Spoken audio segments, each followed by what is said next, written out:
All right. So we are back for another Tavern Talk. This is episode 13. Tough luck. Pretty much what goes wrong in D&D, how you can mitigate it, how you can fix it, and how you deal with some of the things that are unlucky draws basically in D&D, burnout or other issues. I am Vita. That is Adrian somewhere. Hello. I'm not on camera, but I'm here, definitely. So just trust that. Disembodied voice. Um so yeah, starting off, let's see. I think we're going to go with a low-hanging fruit. D&D games often stop because of scheduling issues. What is the best way that you think we mitigate that as a group? So, thing that I really like is that we run multiple games at the same time because it's so much easier to kind of have these sidebars that we can just jump to. It's really easy to just kind of schedule around that because all of us are always busy or somebody's missing, and having, I don't know how to describe it. Like, Like life goes where my on. thoughts go. Okay. Yeah, exactly. Like life goes on. Of course, the game isn't priority all the time, but you got to remember, like it's a fun thing that we're doing. Yeah, I would agree with that.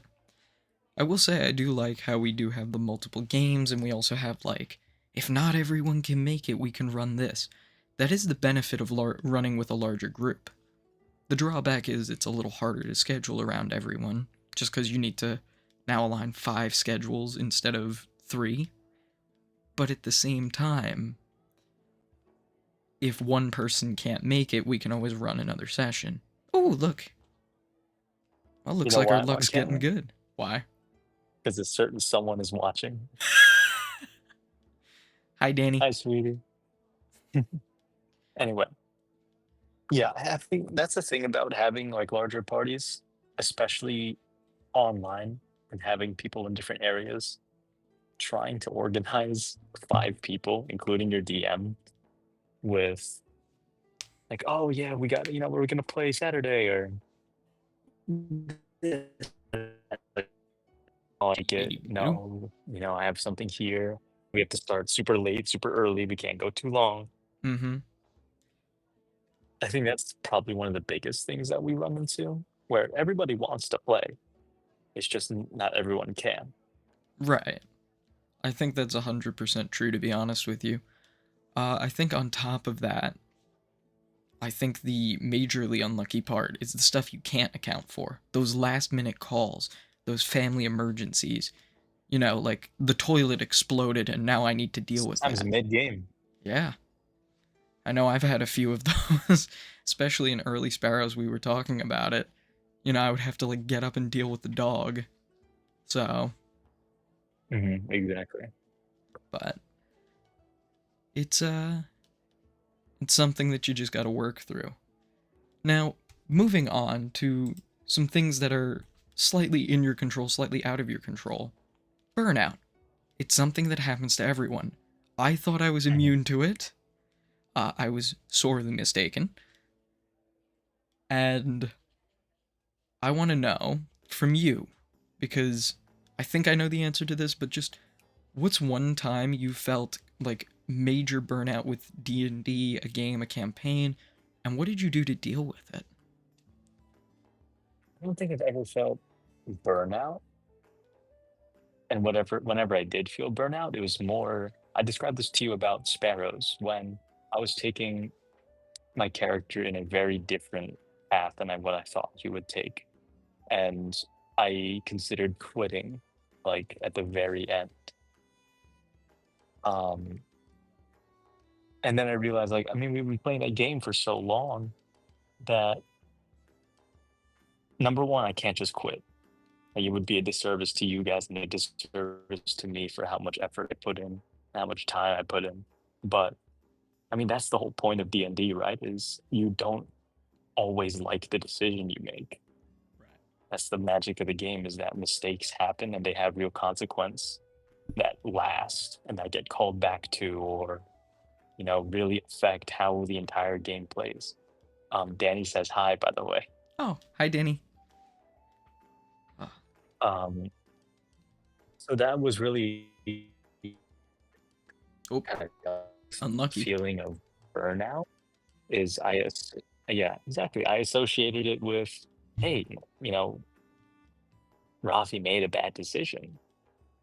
He made decisions that were either out of his control or just not who he was. And he realizes that I realize that as the player and as the character. So I just said, hey, let's go into the game and fix what happened. Right. No, that Let's makes a talk lot of about you sense. with your burnout. So, as everyone knows, I've been running Sparrows for the past almost 3 years now.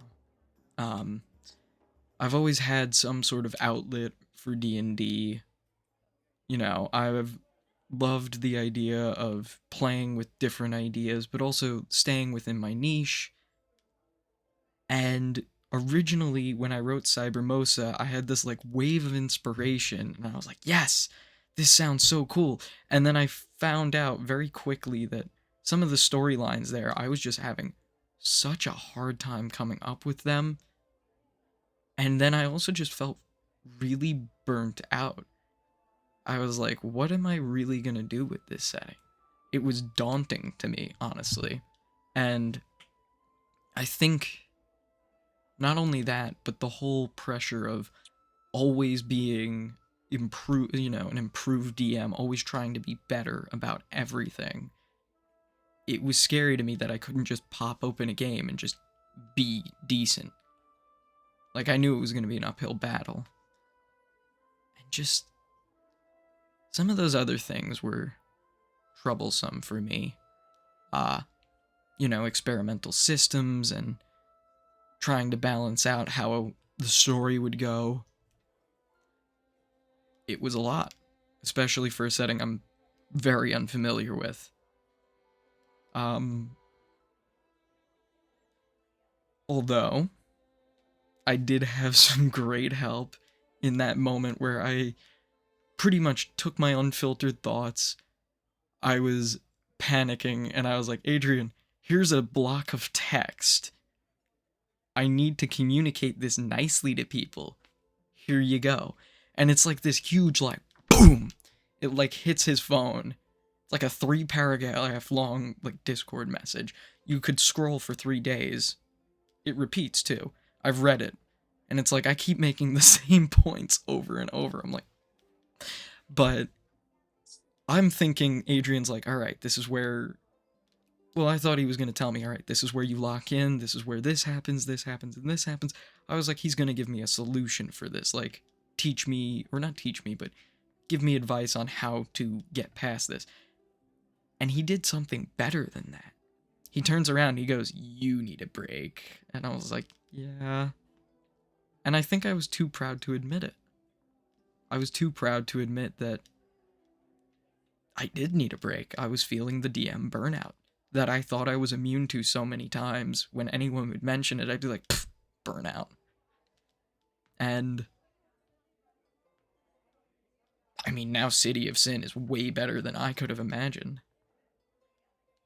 All thanks to you.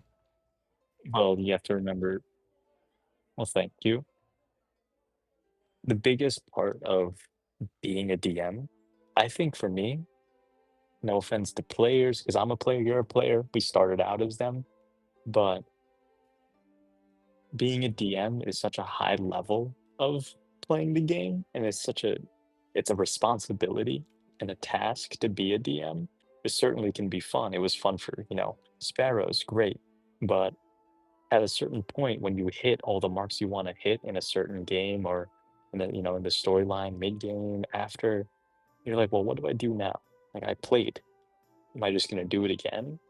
And there's no real inspiration after that because once you close a book, you don't feel like writing a new one. Yeah. So sometimes you just have to sit back and realize, hey, at the core of this, the most fun you can have is being a player and having a story written out for you that you can, dive right into. For me, I mean, well, taking up like the mantle of DM for City of Sin, I kind of went in over my head almost. Like I said it because I knew you needed a break, and I offered the option. I was like, yeah, I could do it for sure. And then I was like, oh fuck. So it's less of burnout, more of stress of like, well, now I have to compete with what Vito would have ran. And he's been running games for us for years, and it's been great. So how can I not top it, but how could I give the give everyone the experience they were expecting? Right. And for me, that was a lot of sitting down and just kind of opening up old wounds almost of just different things that I've written and thrown away. Introducing new elements, getting out of my comfort zone with maps and new systems, writing pages of just freaking text of like, oh well, this is what happens if this happens. This is what happens if that happens.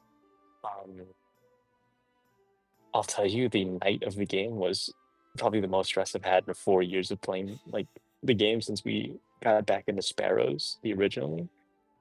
Um, Luckily, my girlfriend was sitting right next to me, and I think she could see how much I was freaking out, and that was really helpful. So thank you, love.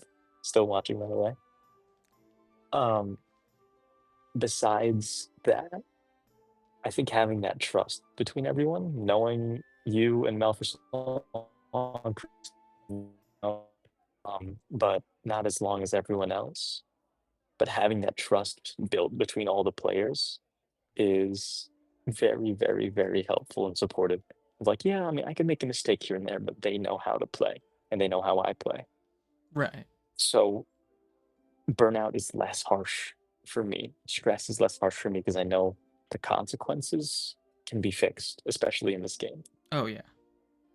And I think it's also nice because I know now looking at it, I didn't know how nervous you were. You seemed like you were totally fine.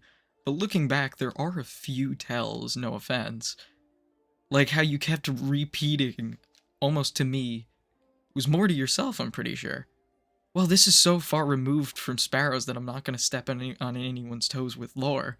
And I was like, huh, yeah.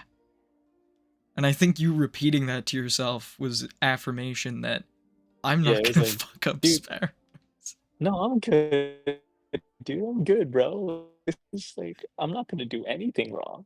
That's like in my head while I'm like looking at these systems, like when I looked at the skill tree and I saw 40 something pages, and I was like, oh, like, do I have to know this?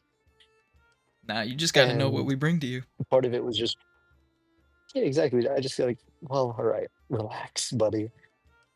It's not that difficult. You've done this before. Vito's done this, and if Vito can handle it, you can handle it. Fine. And stepping into the game originally, like the very first time when we did that surprise intro, everything kind of just like came together. I'm like, all right, we're in it now. There's no backing out. There's no saying, hey, Vito, could you rock the session for me? And honestly, I think it's a And good thing. yeah, it was Oh, a very, very interesting first session, but I think I've gotten the hang of it. That last session that we just ran, PTHD, was me saying, hey, lock the fuck in. We're about to go crazy. Adrian, I want you to know, thank you. I realize now from some insider information that I got from an anonymous source, you became a prep DM for this, didn't you? Who's saying that? An unnamed anonymous source that does not. Oh yeah, oh yeah, oh yeah. As much I appreciate that so much because I know how improv you are, where you're like, let's just open up a document, let's just do it. And to sit down and write, I know that is like oil and water for your DM style at a certain point because you Yeah, thrive fucking when you hate. don't have I to. fucking hate that. And honestly, it works for you. Like those notes that you had, everything felt airtight, you know? Everything felt like, okay, well, I can do this, you know? And I mean, it just goes to show how good of a DM you are, where when you changed style of prep, it didn't affect in a way that was noticeable negatively.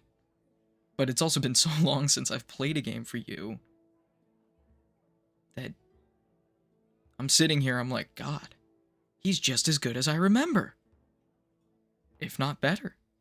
And it's In a like, long time. I know. I was like sitting here, like, is this bastard secretly running one shots on the weekend? Like, is he doing shit behind our No, back? no, I'm a very busy man. I'm lucky to even get to like play. Hmm. This is You you just as went a all player skibble right there. What switching happened? back. Oh, I was saying you as a player switching back from DM to, sitting down as a player in a game. I think there was a lot of stress for you too, It because we've was. talked a lot in your DMs about like, oh, I need to be able to do this. Like, I want to be able to do this too because it could help the party. Like, I want to make sure my backstory is rock solid. Because after coming back for so Yeah. long, Oh, you went skibble again. You went fully, like, robotic. Hold on. Can you repeat, like, the last 10? Oh, he's frozen. Beep. Beep. check, check, check. If you There need we to go turn now. off your mic, I can show non-video participants. How do I do that? Hello. Yeah, there you are. All right. I was saying switching back from the player or switching back from DM to player, like you were trying to make sure everything you had was rock solid, right? Your backstory, your techniques, Yeah. making sure it's like, everything Yeah. melds well because you don't want to disappoint your party members. No. It was a little stressful, I'll be honest. Um, I don't think that prep was stressful, though. I think the prep was actually fun for me. You know, because I finally got to, like, build something I cared about. I think what was really stressful is the mindset switch. The whole, like, I know I texted you about this, but I'm like, I feel guilty for having an attachment to this character more than the others because I wrote it. Because I'm so used. It's been 3 years. I haven't played in probably, what, 2 years? And that was for a one shot, but I'm not used to being allowed to care deeply about a character in particular. I have to care about everything. I have to care about every NPC, everything here, everything here. I can't favor as a DM, or at least I need to mitigate it. Like, I can't favor one player over another. I can't favor my NPCs because then they turn into DM PCs. So I felt guilty for being really attached to the character I made because I was like, no, that's wrong. And then I was like, is this wrong? And you were like, no, you're a player now, man. I think the other thing of stress for me was how I played. I did not play in a way that like, not that I didn't enjoy playing the first session, but I think watching it back and looking at how I interacted, I was like, God, you are so fucking obnoxious. Like, I remember texting either you or Chris the next morning after watching the session back, and I'm like, I am the type of player I would never want to DM for in that session. I need to make adjustments. Because I'm sitting here, I'm like I talking think and you might have texted Chris interjecting. that, not me. What? Oh, I think you might have texted Chris that, not me, because I I don't think think I so. remember that. But yeah, I like turned around and I was like, Jesus Christ, I am the worst player imaginable. I'm sitting here like, I shoot it, I shoot it, I shoot it. And then I'm also sitting Yeah, here, you guys went pretty hard on the murder hobo oh in my that first God, session. I was so trigger happy. And then on top of that, just the obnoxious interjection constantly. I was like, I was rewatching it. I'm like, dude, shut the fuck up. Like, I was yelling at my screen at myself. So, second session, I felt a lot better about. But the transition was weird Like I was worried that I'd care about my character too much, and I think I was right to worry about it. You know, I was so involved in myself, I didn't think of everyone else. So, my second session went a lot better. I took a lot of techniques from you, a lot of techniques from Mel that I've seen, even Chris, from how he plays for me. I mean, all those three little factors and like other things that I've seen players do. You know, instead of above the table asking you verbally, like, oh, what do I see, DM? I'm sitting here in DM so they can keep role playing and I can keep getting information. But it was a hard transition. How was it transitioning back to DM? Aside from all the prep and everything you did, like, once you were playing, how did it feel? I felt weird because I'm fully confident in my ability to run a game, but after so long, it feels kind of off to me to have to play so many characters at once. Because again, I'm used to like having to think about one train of thought, right? My decisions. And how do my decisions affect the people around me and the story? Now I'm like, well, how do my thoughts affect the story? Because I'm the one fucking writing it. And then how do the players, like, if I take a player's thing, I got to make sure, okay, I shouldn't forget that because that's important to them. But also, I need to make sure I make time for this person too. And then also, these NPCs need to go. And I have a full mission for you guys to run, like, in the hour that we have left. Trying to manage time. And again, it's in a whole, like, in a perfect storm of I have a lot of players. I have not a lot of time, and everyone, needs to be able to do what they want to do because that's the point of the game. Managing time was very difficult. I think for the first session, I managed it a little better than the second. The second, I really intended. Here's my thought process. Mm-hmm. First session was me trying to make sure I still got it, right? I'm trying to make sure I can still DM, throw a little bit of role play here, a little bit of voice acting here, set up environment, combat, right? Red herrings and everything that a DM could pull out of their hat. I tried in the first session. Second session, I was like, okay, I think I can do this. Let the players run the session a little bit, and I will react to their decisions. So that's why I gave you guys the montage scene of prepping for the heist, prepping for the nightclub. Being able to let you guys flesh out your characters, I think, is a big thing that I probably would have missed if Mm-hmm. I wasn't, if I didn't try and adapt to the way UDN prep. A lot of it was, I mean, I'm hybriding it a lot of, well, I don't really take too many notes pre-session. I do a lot of setup, like physical setup of the maps and certain skills, but most of the characters in the storyline, I like doing in the spot. Yeah, makes sense. I think it worked out really well. I will say though, I don't think the second session was paced as bad as you think. I think you've regained the DM's curse.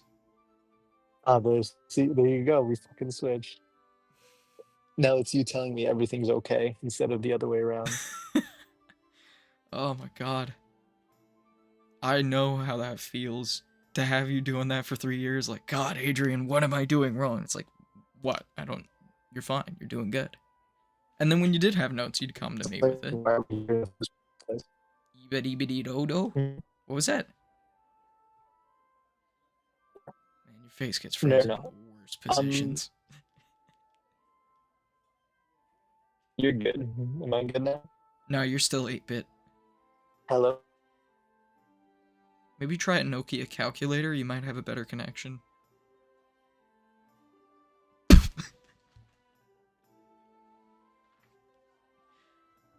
Al, relax. How about now? You're Am I scrolling. good? Ugh. I mean, your audio's fine. Okay, well, I'm gonna keep talking then. Yeah, go for it. Another thing I had to get used to was, again, interacting with other players as a DM, where they come to, like, listen, they come to me with, like, especially Chris, right? After the first session, he was like, "Oh, can I talk to you about a few things?" I'm like, "Well, why?" "Oh, wait, I'm running the game."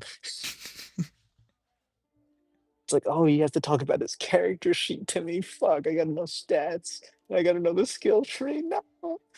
And he was, like, going off of, like, LP. Chris, if you're watching this, I'm so sorry, but half the time you were talking to me about different skills, I was just kinda blindly nodding and then reading the skill tree to see what the hell you were talking about. Um, he was like, "Yeah, the LP, I was thinking about spending, like, 2 LP to get charged and then vanish." I'm like, "Yeah, man, do that." Like, I was way in over my head because that's the system you set up. Yes. The handoff of the torch here was so crazy because, again, 2 different worlds of DMing, where I Yeah, just kinda throw shit down and hopefully it sticks, and you plan everything out so it works. pretty much. It's really like chaotic versus lawful in that sense. I will say though, I did take a page out of your book for the last Phoenix's session. The beginning, all I wrote down for the first part of the session, because I did not expect it to need to go that long, was tea shop. That was it. I was like, tea shop, magical. There were two words on that prep, magical and tea shop. And then, like, 10 minutes before the session, I did that one thing that all DMs eventually do in their lifetime, which is like, fuck, fuck, fuck, fuck, I gotta write. So I wrote out like 16 different types of tea, and then, but it was like, I turned around, I was like, all right, let me bullshit some of these teas. Like, literally, some of my notes on this are kind of crazy now that I look at it. Like, let me see which ones. Yeah, Foreigner Investigation Arc. Yeah, I have Traveler's Tea, Spirit's Step, Storyteller's Vision, Symphony of Fates, which is the one that Ellie ended up buying, Mikafuna Blend, and then Dreamwalker's Tea, which the only note on that is literally just multiplayer dreams.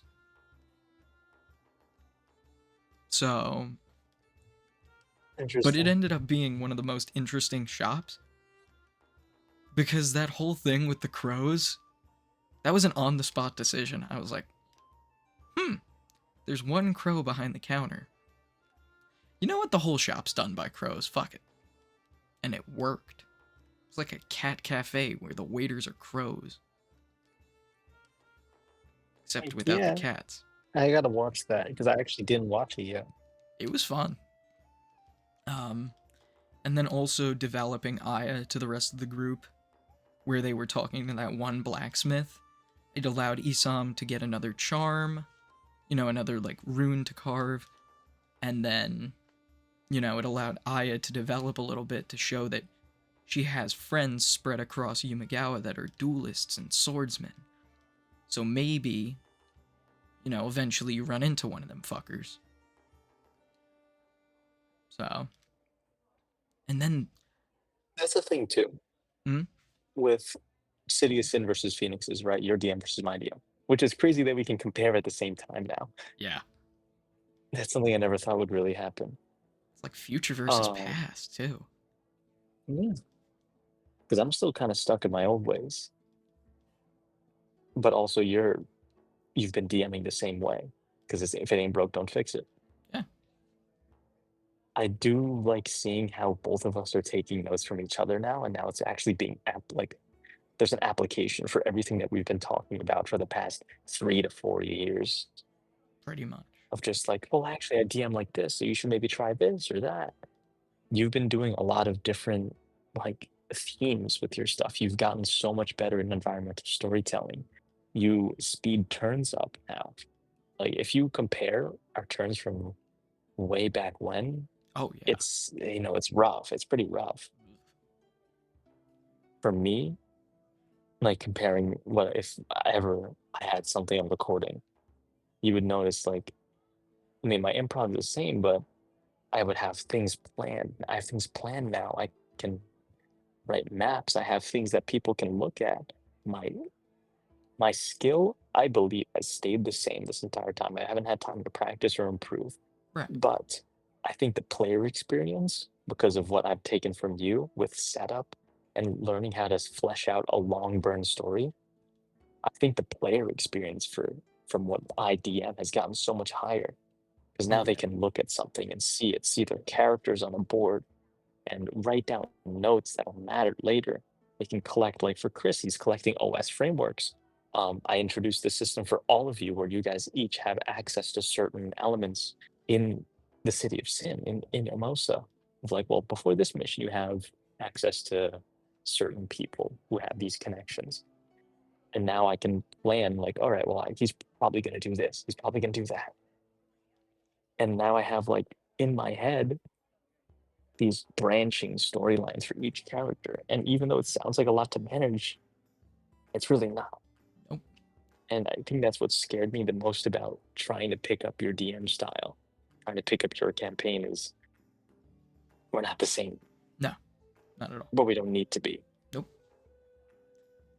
I think the other thing about the way I DM and the way I think you're figuring out how I DM, I don't generate every storyline.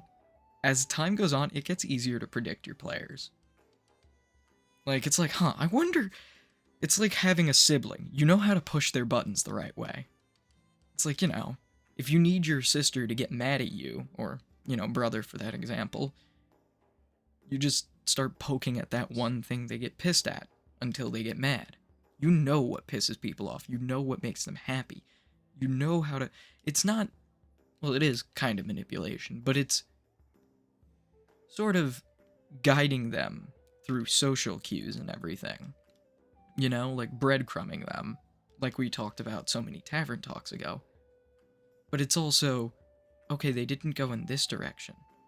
Interesting. We'll see what happens. Like, I feel like over time, you and Mel have been both more predictable and more unpredictable at the same time. Like, when I read you guys, I read you hard. There's a hard read there. It's like, okay, I know exactly what's going to happen. And then there are moments that, like, when I think I have a hard read on you, and you go completely 180, and I'm like, so it's, but yeah, you're starting to understand that, like, not everything needs to be prepped to be a prep DM. Sometimes it's all about skeletons and framework, which is kind of fun to do. So pieces fall into place. Oh yeah. Like, I build the world around what you're interacting with. It's like a video game. You have everything kind of there, and you only render the things more when they get close to it. Like, for example, working with sparrows and everything, I didn't need to flesh out certain NPCs for a while. Like, I really didn't have a long-term plan for some of the Muramasa blades. So some of them I didn't even flesh out a character for. And then once you started getting closer where it's like, okay, you're going to interact with these things, I'm like, gotta start working on them. Sasuru became a real three-dimensional character. It wasn't just, yes, that's right, give me souls. He became a villain. Originally, Sasuru was just kind of like, he was just there. And I think it was a tipping point where we made him this mastermind of evil that really elevated him. But Became the boss of the story, yeah. pretty much. Which is interesting and honestly pretty good to me. No, it turned out pretty well. I think so. Now, moving topics slightly. As a player or DM, what are some things that sap your energy or enjoyment for the game? It could be stuff that you do, stuff that other people do, anything.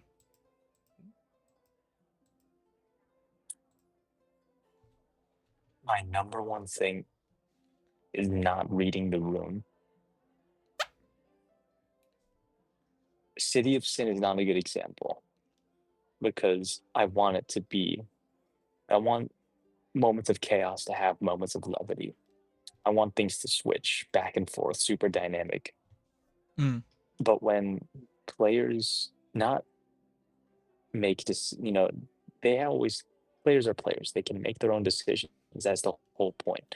Right. When they make decisions that actively go against what the DM is intending to do and what the party wants to do to serve no other purpose than to make themselves happy. Mm, It's a weird line to, like, tiptoe. right.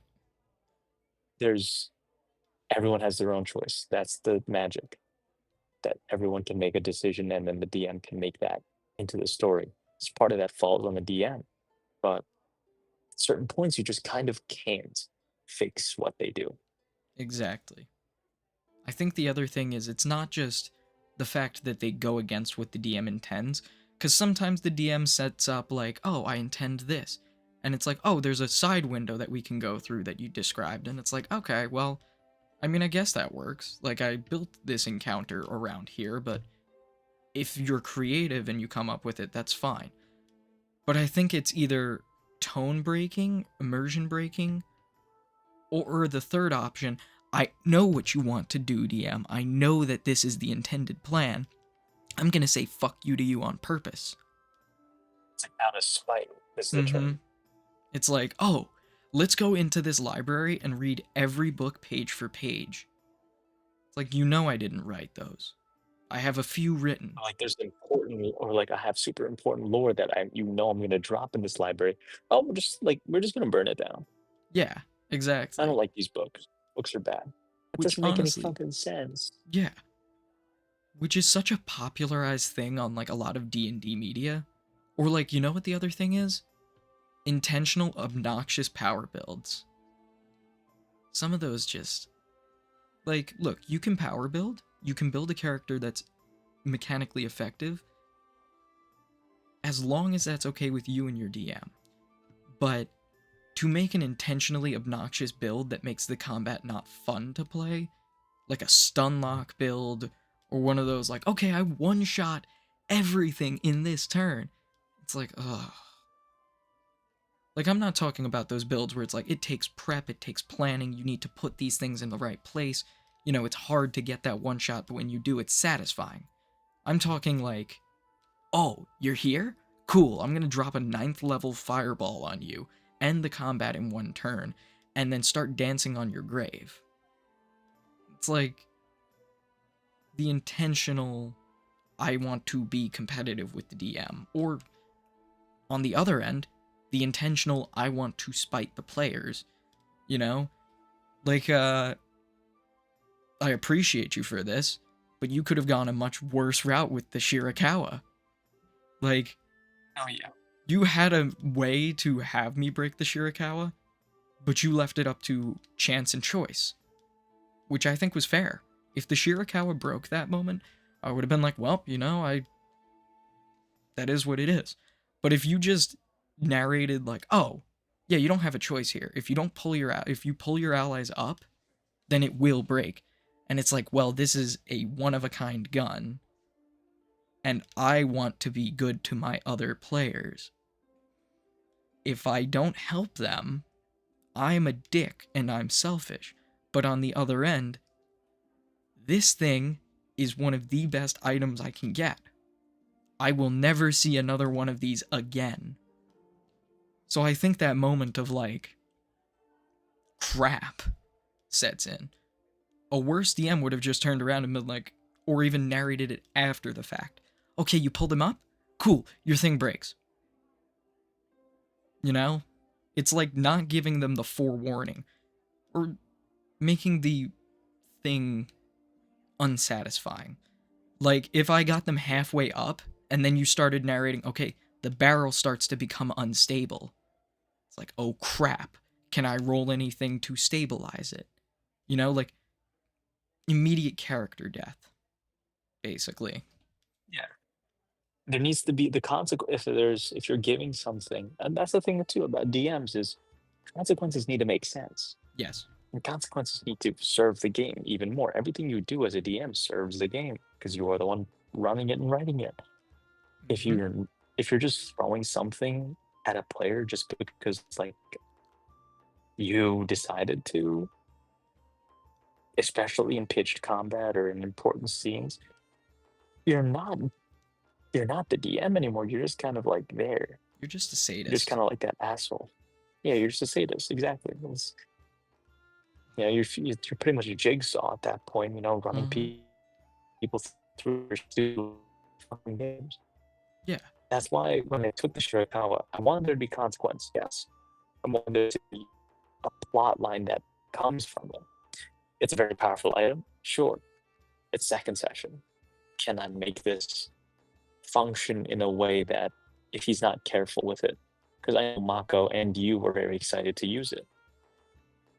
Yeah. There's a way I can make this function in this very specific situation. Oh Oh. my goodness. Oh man. Oh, Mel's here.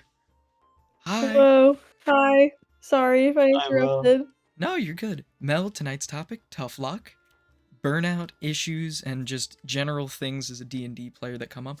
We're talking about our pet peeves as players and DMs, starting off with Yeah. sort of being a dick for no reason. So the example I gave was like, for the player side, it's like intentional power building, going in the opposite direction, like seeing your DM prep this whole city for you and then being like, okay, I'm gonna sleep outside of it and not interact Mm, with anything here. It's like he starts describing the streets and it's like, okay, I walk all the way out of the city and sit down. It's like, you know sure. what you're doing. And then Sure. the DM side of it is consequences that seem stupid and sort of just being a sadist with characters. Oh yeah. Sure. Sorry, Adrian, if you wouldn't Carry mind, on. if you need to continue. Yeah, so I was talking about what happened during the second session of City of Sin with um, Mako's sniper rifle, Mm-hmm. right? When he just freaking obliterated Chris's shoulder. Consequences need to make sense if you're going to give them as DMs, Yeah. right? So if I give Vito an extremely powerful rifle first day, and I don't want him to be able to, use it as a crutch, there needs to be a very specific situation. At least in my head, that's how I handled it. There needs to be a situation where he realizes that this thing is not what he thought it was. Yeah. Yes. And I Or think that that like was actually it can't like immediately be what you want it to be right after finding it. exactly. And I Yeah. think that was So nice, honestly. I think it was yeah, satisfying. well, it makes sense too, because I mean, I was building it up to be like this shit is not tested, and then very specific situation again. Chris is in melee range of a target he's shooting at. How he gets obliterated, and then after that, it serves a purpose. You guys have to carry him out, and now he's getting a new shoulder, and it serves his character too. So everybody's involved, right? Renata needs to go fucking rescue him because he's actively bleeding out on the floor. Mako needs Yeah. to grappling hook, and now it connects with his old past. All of it has to make sense Mm-hmm. if you're Right. doing something so drastic. I could have, like, if I was a different DM, I could have just fucking sniped him and then be like, all right, Chris, make your new character for next session. Yeah. Death saving throws. Yeah. Well, not even just you're in exhaustion now, buddy boy. Which is just Mm-hmm. That would be another level of crazy of like you're dead and you actually don't even get to make any saving throws about it, and actually you don't get to have any sort of satisfying conclusion at all. Like that would be fucked up. That would be yes. insane. I do agree with that. That's why I like the exhaustion system better than death saving throws though. I feel like death Well, saving death saving throws throws, I think, depending on how you DM them, mm, like some people DM them in a way that more like the like exhaustion, like nimble way of doing it, where it's like, yeah, you're like down, you can't really do anything, but you're not like dead immediately, right? Like you have time to like interact or like It's you a know what I bleed out. mean? It's yeah, also, Yeah, it's like it's basic, like it's like the dramatic like dramatic character death that like you're not technically dead until your final saving throw fails.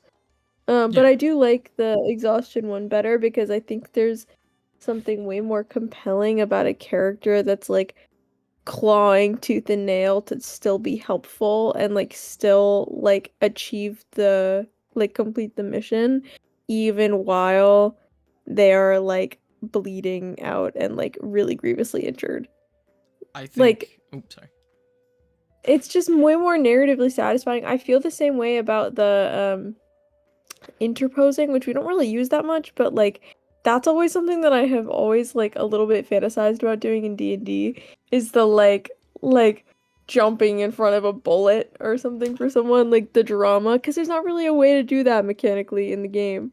Um I don't know how well that fits in Cybermosa because I don't know that Renata would really be the one to do that, at least at think- this point, but like Yeah. um I don't know, just like those kind of like anything that makes it gives like more player like big character choices, I think. And that's More the kind of more thing that drama, you can more only drama. really I was gonna say yeah. Hmm? yeah. It's the kind of thing that you can only really achieve if you really trust the people that you're playing with. Because like if it's someone you don't really know, then you're like, get the fuck out of my moment. Why are you jumping in front of this bullet? Like it was gonna be really dramatic for me to get hit. Mm-hmm. But like knowing the people you're playing with and like knowing where those lines are, I think is really Yeah, important for stuff like that. exactly. I think on top of What is that, to do a something that little. ticks you off, though, Mel? Oh yeah. Ticks me off. Um, I think sometimes there's a degree to which this can't be avoided playing online, but there is also, I think, on the other side, a degree to which people aren't very aware of it and how they can mitigate it, which is interrupting each other. I think like I said, right? You can't in a certain way you can't really avoid it that much in when you're playing online because it's like you don't really have like the cues of being in the same room as someone. And also there are delays and people talk and it's like, you kind of whatever. But I also think that like there is a degree to which you can be intentional about it. Just because it's like harder online doesn't mean it's like, oh, we're not gonna care about it at all. Like, so I don't know. That's like one of my big pet peeves is like if somebody's having a big character moment, or even like a minor character moment. And let me just be clear, like I know that I have done this in the past, and it fucks me up inside because I'm like, fuck, can't believe I did that. But yeah, that's like one of my big things. That's like let me have my moment, Jesus Christ. Like I'm cooking. And then I guess like I'm trying to think of like so that's like on the player side of things. I guess that could also move over to the DM side. Oh yeah. Because I think I have experienced that in the past. Not necessarily with this group, but in general. Um, the DM side of things is like I think you boils down more to a communication breakdown between player and DM, which is like when it feels like the DM is like not on your side. Cause like, in game, right? I understand rationally, and players should understand rationally that the DM is playing characters that are usually like against you, right? That's not what I'm talking about. I'm talking about that like above the table, like sort of like meta as people playing a game sense of like you're kind of against me right now, or like you are doing the thing where you're seeing my actions and my ideas as obstacles to telling your story rather than incorporating the things that I'm bringing to the table into the story to make it feel more satisfying. um I think that's like a really big pet peeve because I saw a TikTok about it earlier that was like played for a DM who should have written a book instead of wrote a campaign. And I'm like, "Oh shit, true." So Like, real. So real. God, I 'cause want to it's like, choke those yeah, people. the story is important to you, but the story is important to me. And at the end of the day, like D&D is not the same as writing a book. Like, it is a piece of collaborative storytelling that everyone gets a say in, and and you know what I mean? So I guess those are some of my pet peeves. Um, I just hate to feel like I'm trying to do stuff and then the DM is like, "No." And I'm like, I'm okay, I guess I'll go die then, whatever. Like I thought that's what we were here for, but I guess not. No, I'm Um with you. anyway. Let's see. I think my biggest pet peeves on both ends a little bit, but two things. One, inconsideration. I hate that shit, man.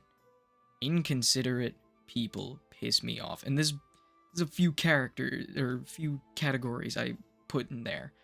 Like what Mel was saying, cutting people off, not letting them tell their story or assist in telling a bigger story. I think also counteracting story. You know, like Mel has a super dramatic character death and she wants to like have this death mean something. And then you go over there with your fucking revivify. Revivify. And you're like, Boom. boom, she's up. It's like, boom. Yeah. It's like, that's not. She had a. The way I describe it is the ending of The Iron Giant, which, if you haven't seen it, great movie, love it. There's the ending scene, which tears me up every time. The giant flies up into the sky. The whole understanding is this thing is going to sacrifice itself. And it looks directly up. It has this little replay in its head going, you are what you choose to be, and it leans its head back so it looks like it's smiling and goes, Superman. Because it wants to be a hero, and it explodes. And then I the second thought that movie, they're like, there's no second movie. But in the end there is. credits, There's a sequel. is there those bastards? I You're swear the to one who God. told me about the sequel. No, there's not a sequel. Well, there is, but it's a book, and it's not. We don't worry Oh, about that one. understood. Okay. We don't read here. I don't read here. But the end credits scene pisses me off to no end because it literally shows all the parts like coming back to the giant, which yes, the plot established it could do that, but it cheapens the sacrifice so much. And I think chickening out on plot lines is something that does tick me off on both DM and player side. Like, okay, I want to chop my arm. Like, I got best example. Rafi loses his arm. For me to go, okay, your arm Yeah, just that shit's immediately grows back, would have been stupid. I was like, well, then what the fuck does that mean? You know, to Like, have what was you it have to for? have a prosthetic, but you waited for that thing. It took you a little bit before you got it. You waited like 2 to 3 sessions for that bastard, and it was like, Yeah. and we didn't chicken This on it. actually reminds me of another thing. I think that's like one of the things that's really important about playing this game with people and like having fun and other people having fun playing with you. And look, okay, of course, spoiler alert, gay bitch did improv in high school, but one of the core tenets of improv is the yes and. And when you're storytelling, when you're a player who doesn't necessarily know everything about the story, one of the biggest skills that I have learned is like figuring out like what little details I can introduce. And one of my biggest pet peeves is and look, okay. Don't You pass did this, this. just send it. You did this in a really minor way yesterday, which was to say, and I didn't care that much because it wasn't a big deal, but I have experienced it in situations where it's like a bigger deal, and I'm like, where yesterday during our session, I was like, oh yeah, Club TV is so exclusive, they probably won't even let you in if you're not dressed well, and you went, oh, I don't think that's true. I got in with my poor clothing. Like little like details that's like I'm trying to like the established that I'm trying to the thing that I'm trying to establish is like they're really picky about the people that they let in. And then for that to be like a you said no but in that situation, right? It's the opposite of yes and. You could have been like, yeah, I tried to go in with my friends and they turned me away and like carry on with that strain. But a no but in that situation, it didn't matter that much. But in a bigger situation where it is more important to the plot, it can like put things at a standstill and you're like because you're like, okay, I guess I just tried to introduce this thing and then it got shut down immediately. You know what I mean? And so like I said, it doesn't matter. And I don't want you to be upset or spiral about it, but that's like just an example of it, you know? Because I think it's like that's how you as a player contribute to the game. Is you like introduce like little details and then people are like wrong. You better tell her, What? Adrian, I swear to God. The What? DM is gonna make a little comment. Did I do that? I'm the one who told him that he went to the club before. Fuck. Oh, no. Because it makes sense Fuck. for his character, because he's a little gangster. Okay, so it's different then when that's like an established piece of lore, but when it's coming, You didn't know that before? Sorry. it's okay. I think I Well, I might have guess you taken could say it that was further. tough luck. Let's go. You're off your camera. That's fucked up. I Okay, think I well, did so screw it then, up a little because I assumed when I went there, like, Mako doesn't really own nice clothes. So when Adrian told yeah, me I went there, I was like, oh, I must have gone in shitty clothes then. So I think I took it a step further where I was like, ooh. But he also did tell Yes, me I and in would, the worst way. yeah, yeah, yeah. pretty much. So, but I do understand what you're saying. I'm like, ooh. And no one's to blame. No No one's one's to to blame. blame, We and it's all we also, all, we all I just had a misconstrued moment. something at some I point. just had a moment where I said that, and then you were like, "No, actually," and I was like, "Where do I go from here?" I was like, "Did I just tell a lie? Like, what happened here?" Yeah. Why? I don't I'm even know. like, I is there thought I not a tried to lie? walk that back afterwards. Like, oh, yeah, but like, you could look more important if you show up in nicer clothes. Yeah.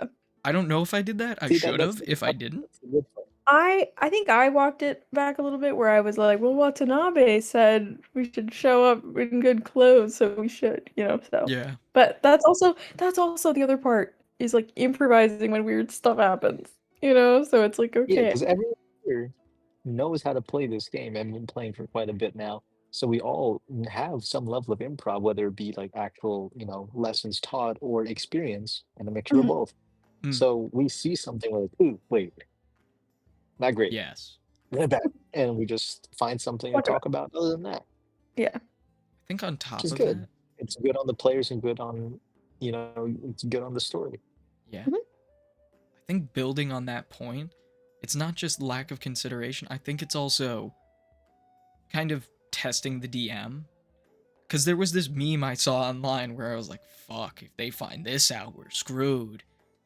But it's a joke that I make. But it's that thing where it's like I sent it to you, I think, Mal, on Instagram, along with the other 2,000 things I've sent you. So please scroll through and find the specific one I'm about to reference. Uh, Adrian knows So the real. worst of this. So real. Yeah, I have this But shit muted half the But like I was saying, there's a thing where it's like me realizing the DM won't kill my character unless it's like story wise satisfying. Like, Oh, yeah. and that's such a thing that pisses me off because it's like, yes, sort of, but I also can't do narrative backflips to make sure you live. If you're gonna make the dumb decision of, hey, I'm gonna jump off this cliff, I'm killing you. Like, if you're given every You're gonna opportunity to not kill yourself, then when you end up doing it with your character, that's your fault. There's so many examples for certain people in Sparrows, but it's like when you're on a stealth mission where the people stress, hey, there are 2,000 guards in this room. Do not break stealth. And someone just walks out into the open and goes, hello there. And I think we They all know what go, I'm referencing. Yeah. stop. Stop! They You go, violated the law. stop doing that immoral activity, you immoral person. Oh, God. And I think the other part of that is like wanting the dice to break the world. Oh, Oh oh, big no! win, big Now win. it's We a got Chris in party. here. Let's I go was like, gambling. they, I was like, look at these terrible people who are clearly doing terrible things in front of us. I bet I can talk them out of it. God, I hate that power friendship bullshit. I'm sorry, like that's not a like I player was like, fault. That's a me thing. I hate power All friendship. right, Lazy. Chris. Topic: tough luck. Currently, we are going over the major icks that we have, either as a player or a DM, and I want to ask you, either one. What's one of your icks, my friend? Okay, Being named interesting. Chris. Uh, I think honestly for me it's I think it's when okay, well sorry, oh boy. You This good? is I think about this fast. What were some that were named already so I can get kind of going? Just rapid fire. In consideration, sort of talking over people, walking back plot points that they did, um, kind of not trying to help people move the story forward, intentionally being a dick to your DM, as in, like, oh, they've prepped this huge library with all this lore for us that we specifically searched for 3 sessions. Yeah, I'm not fucking going there. I'm burning that shit down. Alexandria, I feel like. Type, Sorry. type shit. You know, like, But okay, I Oh, see like, I see I where you're hate this going. place. Yeah, I think hmm. Well, I think those are all pretty big ones. I think I think it's when people try to kind of make the game like a vehicle for like whatever power fantasy they might have or whatever. I You can't know what believe I I missed mean? that one. But like I feel like D&D it's like some people don't make characters and play them. Some people make like weird self-inserts and they're like, "Yeah, now that's a cool guy and you guys have to think he's cool." Like, you know what I mean? Like You guys Yeah. have to think he's cool. That's a cool. My character is a You level see how 20 fucking cool I am? guy like You see you. how cool I am? You guys have to chill think he's guy. cool too. Here's right? my Yeah, plus it's 5 like katana of coolness. As I tip my fedora at you. like I don't know how to put it. It's like a weird distinction because I feel like we all want our characters to be cool, right? But like for the most part, it's like I don't know. We also I mean I go into the game wanting to tell a story and wanting to like build a story with everyone else. And I feel like some people don't get that. It's like some people just want to win, and it's a very weird mentality to go in with. Yeah, this is a game you can't win. Well, Yeah. Cool guy. Sorry, I just Relax, think that you know. I think we won by finishing a 3-year campaign in a satisfying way. Okay, but that's not what I mean. You know what No, I I know mean? what you Like, mean. there's It's like when no people go into it thinking it congratulations. like it's like a board game. You know, Yeah, I exactly. think it's like I think that there is a distinction between like if you have like a dungeon crawl, for example, and it's like, okay, this is what's that one? What's that very famous one? Tomb of It's killing Annihilation. me that I don't something like that. That's not really like a that's like a D&D game. And then I think that's like the difference between a D&D game and a D&D campaign. Because like a D&D game is like you're number crunching and you're making decisions to get through a dungeon and finish it. I feel like a campaign is like you're trying to make a story with your friends and you're trying to tell these like it's like more character oriented. Am I onto something here, No, guys? it's I think perfectly you're right. right. Yeah. Because when you're trying, again, like the whole numbers crunching portion of it, I mean, with the system we're running, it is a lot of numbers, but it's up to us to make it interesting, right? That's another thing It that does. I, Yeah, I feel like it doesn't mean anything if there's no investment in the characters or what's yeah, going on.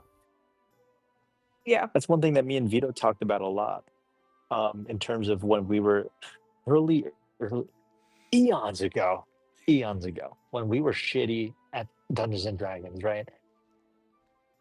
Vito had a lot of trouble initially with fleshing out during combat and during story, where he would, like environments weren't as well fleshed out. His battle maps, cool, they're battle maps, they look good, but they don't mean anything unless the DM says something about the details. And combat isn't interesting unless the DM or the player describes what they're doing, It's right? Mhm. true. Like I could have run the nightclub. Yeah, you get Vito. You shoot 2 times and you hit this guy. But instead, it's like, oh, the rifle does this, and then the bullet flies through 3 panes of glass and bounces up into his skull.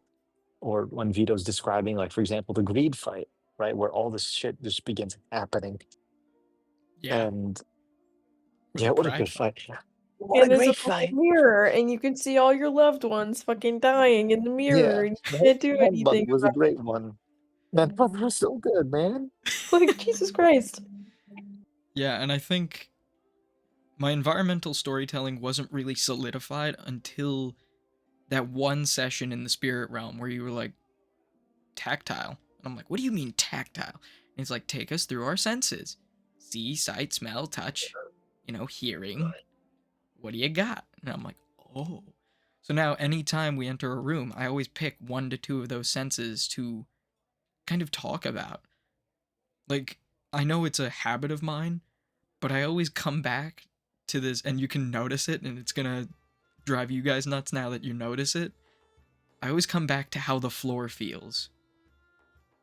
The Yeah, stability you you do feel in kind the of do that. floor. Yeah, see, it's one of those things You that you do don't you notice until do it gets describe that pointed a out. lot. I don't like that you pointed that out because now I'm gonna be looking for it. For me, I think my DM like classic go-to for detailing is I say stuff very matter of factly. That's kind of the way I DM, where I just go when you walk, like for example, the club I went, this club is busy. Just like, yeah, dude, it's a club, man. No, You but it didn't Also, feels go, I you different didn't when go, you say, you didn't go, there are yeah, people weaving and bobbing around you everywhere you go. You were like, it's fucking busy. yeah, Well, it's it's just annoying. bar, busy, yeah. man. Fucking busy. What else do you expect? I think, you know what? I think my number one thing, my number one ick of all time, it doesn't need to be the edgy player. It doesn't need to be fighting against the DM and player. Like, for me, the number one thing, and it sounds a little harsh, is when somebody doesn't, it could be a DM, it could be a player, somebody lacks detail.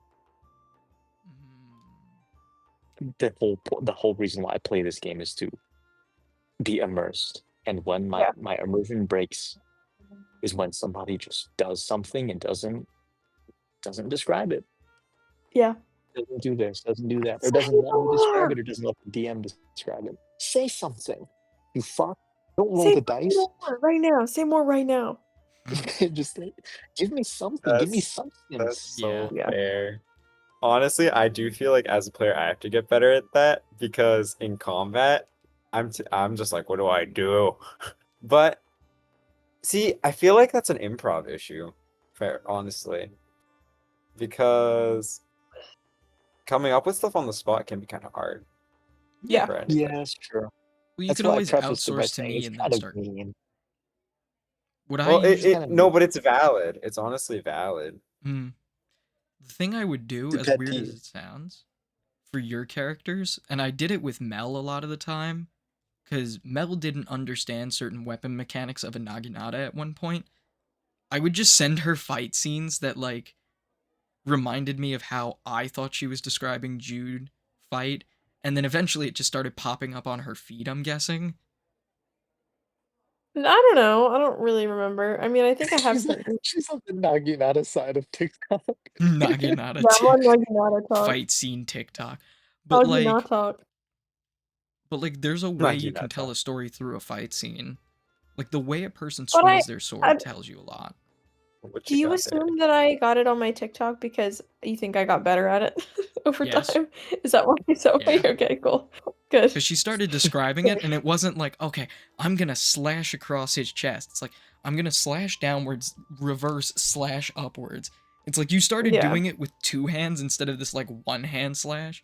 And no offense, the 1 hand slash was Was I great. doing it one-handedly? Maybe I just wasn't specifying that I meant to do it with 2 hands. No, no, But no. that's I mean also I like an the think it motions you helps were making. visually. Like the visualization of seeing you go boom as if you were holding a staff versus boom, Oh, boom like like in this. real life. Okay, understood. Yeah. I Like the think Understood. that miming also was those just descriptions, they promote creativity. You know, they make your actions seem more interesting, but also they make you think about what else could I branch this off to. yeah, That's true. I think that's very That's why, true. I mean, with the Midnight King system, you guys really haven't explored it yet. I haven't given you the opportunity to like really flesh out in combat because it's been very, you know, Well, I'd say shit goes we had 100 real quick. some pretty cool combat scenes so far, though. Yeah, I but think they can so. get cooler. Mm. Renata had a pretty cool double kill pretty early on. Mm, With the well, and Yeah. this wasn't Midnight Kings, but it's a system, right? yeah. Yeah, Midnight King. MK is the system we wrote for it. Mel looks like terrified for some reason, like you No, don't I was like, what remember are the you talking kill. about? Do you mean like the guns in the first fight? Yeah, that was When pretty they cool. Oh, yeah, true. Okay, yeah. Didn't Yeah, need that was peak. I'm not gonna lie. That was was pretty peak. peak. The whole system. 5, 4, Every 3, one of 2, you I did 1. something tried to crazy. do that with the guy, with the fucking days or whatever he fucking was. Yeah, I that was like that's something in my head that I've been thinking about in combats is like how like what choice can I make that will like it's like the idea of like punching someone in the gut and then they crunch over and then using that to your advantage and like going Yes. you know what I mean? Like that's those kind of like two-part because I'm like if I have an attack and an extra attack, I want to make it interesting. You I know? That's think true. I think that the most I think I've done in regards to that might be when I use that other guy as a meat shield, despite it being heavily disadvantaged for me. Like it wasn't a disadvantaged roll, but that -2, I was like, fuck it, I'm using this guy as a meat shield. Well, it's kind of like Oh, think of it like a dance, right? Where the DM and the player are the two people dancing, and the descriptions that they're giving are the moves that they're making. So if you just say something like, "Oh, I shoot him," and the DM goes, "Yeah, you shoot him for 2 damage," it's fucking boring. But Mm. let's You yeah, should that take have is the let's take that's the it. scene in the alleyway with the truck, the very first time you guys cool. went in, Yeah, where the setup, right? I'm gonna toot my own horn here for a bit, but the setup. Renata gets definitely. pushed out into the center. Mako sees and Haritaka sees. Everyone starts aiming. Ma- Fucking Vito, or who was counting down? Chris. It was yeah. Chris. Counting down. Fucking fantastic. That was really good. Me and Mel still role playing. Mako lining up a fucking shot and dice in hand. Like that's the good shit. That's a perfect setup into a combat. Even though it was like a turn, great. Because everyone knew their role and everyone knows exactly like, all right, this is gonna look cool if I do this, and then I can branch out. Perfect, fantastic. If that didn't happen, I'd want to tear my eyes out. Right? Yeah. Yeah. It just gets to me the lack of detail. But Yes. that's my spiel. That's my Well, spiel. honestly, that's a good thing to know though, because that gives us as players like more to think about too. Mm-hmm. Plus, 'Cause I also, I'm just every time you say I shoot it, every time I hear the words, I get flashbacks just to leave me alone. one I can't. shot session. That Uh, one Rubia it from was at college. Oh the my god. D&D. Yeah, it was at the D&D club here. And there's this one guy, and his response to everything would just be, "I shoot it," because he had a bow, and he had no idea what to do. So every time there's a rustling in the bushes, he'd be like, "I shoot it," and it's just some guy who's like begging to like live, who's like scraped away from the horror. But this guy was so hyper paranoid that everything Well, it he wasn't heard, he'd even be like, "I paranoia. shoot it." No, he wasn't even doing it out of paranoia. He was doing it because don't you remember? He looked at his sheet and he was like, okay, where's my roleplay abilities? I'm like, man, just roleplay. Yeah. Roleplay abilities. He was Can I worried, roll like, to roleplay? oh my god. He was one of those that would, like, take one of those bard colleges and then make it his whole personality that he cannot get below a 10 on a certain roll. Like, reliable talent his ass through things. And it's like, Oh, I played a Okay. character like that. Okay. oh, Quick sidebar. Reliable talent. One of the worst fucking things in 5e. Let me Look, tell you. you guys do not want to see me play a D&D Reliable 5 talent. roll bard. You guys do not want to see me play that shit. I played Here's that the for like about as long honestly as we played Sparrows. I played one of those characters. But it was only because the group that I was playing with was so like silly haha BS, like nobody cared that much. So you kind of had to be like that in order to like do anything because everyone else was also doing that. So, but look, yeah. It was one of those, like, Adventures of Avernus type things. Where it's like you got Dis and What D's, all those. Have you never seen those, like, like Chuckles the Clown clips or something online? I have seen this. Okay. Yeah, it's like one of those campaigns where it's like you know you're going into goof. All right. Yeah. I think Adrian really gave us a nice little niche one. I think rather than the safe options of like people who are mean, I want your niche icks for your stuff that like a hear me Oh yeah, out you for an want ick. niche? I want an ick You that's want like a hear niche? me out, please. You Give want me a hear niche me right out. now? Give me a hear me out. I fucking hate bards.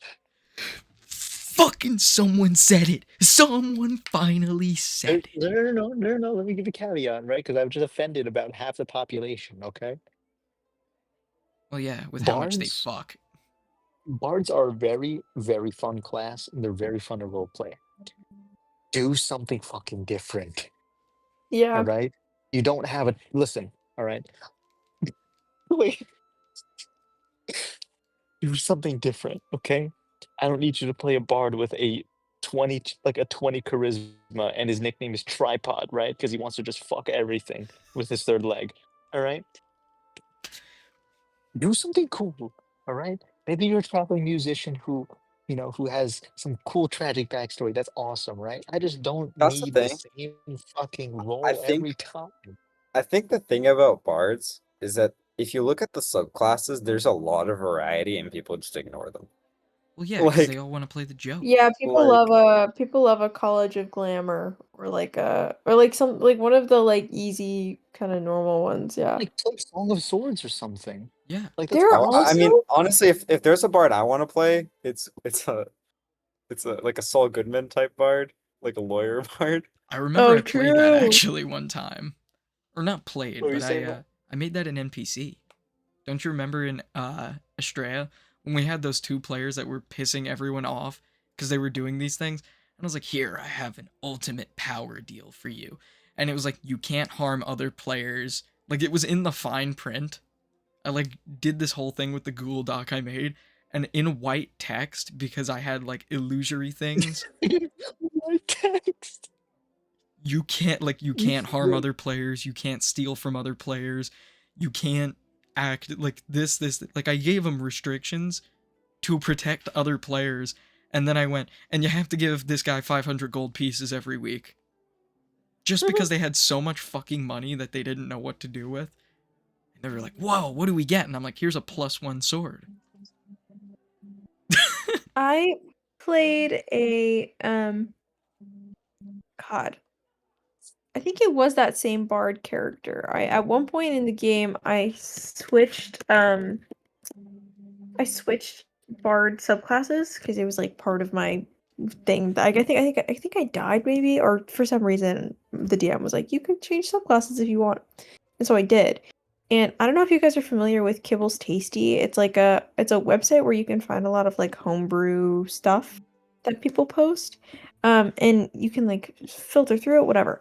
I found this subclass that was like unlike anything I'd ever played for a bard before, called College of Glass, where the whole premise was that you have like the arcane ability to like um it was like a version of ice knife and it was made out of glass, or you could conjure up a little glass figurine that was like a little familiar, and it was like all this like all around the same, and I really appreciated that because it was like it was out of it like fell out of the like usual like stereotypical like it wasn't about, oh, you're a bard who can do talking or who can like romance people, or like it was like bard as in focused on the artistry rather than like the charisma and like the social focus. You know But what then I I mean? feel like you're closer to an artificer. It depends. I mean, if you have like an alchemical interest, you want to make potions and bombs and shit, you can go in that direction. But it's just like the art as like art of any form as a bardic interest rather than like science sort of sciencey leaning stuff for an artificer. But like um so I played that. I didn't get very far because it was towards the end of the campaign anyway, but it was interesting. So I'm like, yeah, I agree. I'm like, if you're gonna play a bard, do something fucking interesting, you know? Like, come up with something that other people aren't doing, okay? Because you can be any character and be charismatic, Oh okay? yeah, Like, it's come up true. with something better, Mm-hmm. you know? I think what would be interesting is a story bard or something where like they can literally pull the heroes out of the stories and either take on their characteristics or I like think there have them is fight a for them. class like that though. Exactly. Like there's so many other ways you can go with it. There's so But much variety. for the most part, I honestly feel like Bard. The reason that happens with Bard is because their classes kind of cover everything else. You know what I mean? I feel like when you think of Bard, you immediately think of that Taki character. Because when you think of like all the other classes, there's like pretty much something that a Bard does, maybe just a little worse in just a different class.